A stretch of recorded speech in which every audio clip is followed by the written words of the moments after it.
bili. Naka-stock. Ah, And yes, mga boss, for today's video again and again, walang iba, hindi mga ramote na naman tayo. At sa spot na to, mga idol, ay meron tayong napansin na kakaiba sa daanan ito na tila ba ay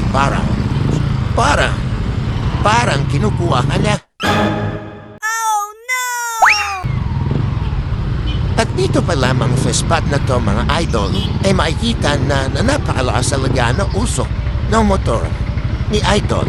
At habang sinusundan ko si Idol at mga idol, ay piling ko ay safe na safe ako. Haway ang lamok eh. tanggal talaga ang lamok, mga idol. Tanggal talaga ang lamok sa motor ni Idol, no? Problema nito, mga idol, malamang sa malamang mga torta.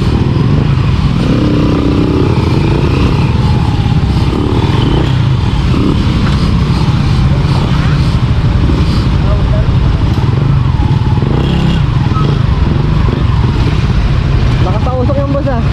Bagong bili. Bagong bili. Naka-stock. Mag-uusok talaga, nag-stack up ang block. Oo, na-stock siguro yan. Oo. Lakas eh. Naka-stock yan. Oh, baka...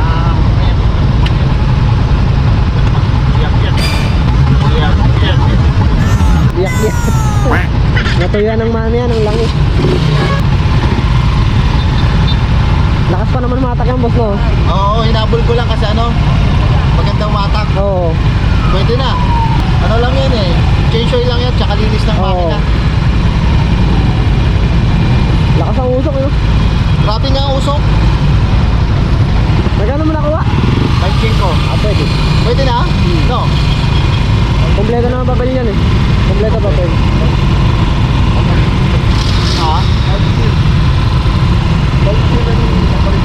Bulb cell? Bulb seal din yan. Salamat ya. Bulb cell lang. Tapos wala na yan, maalis yan.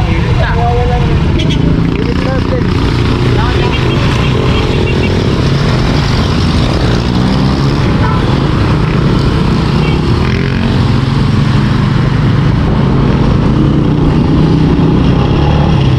Paldo.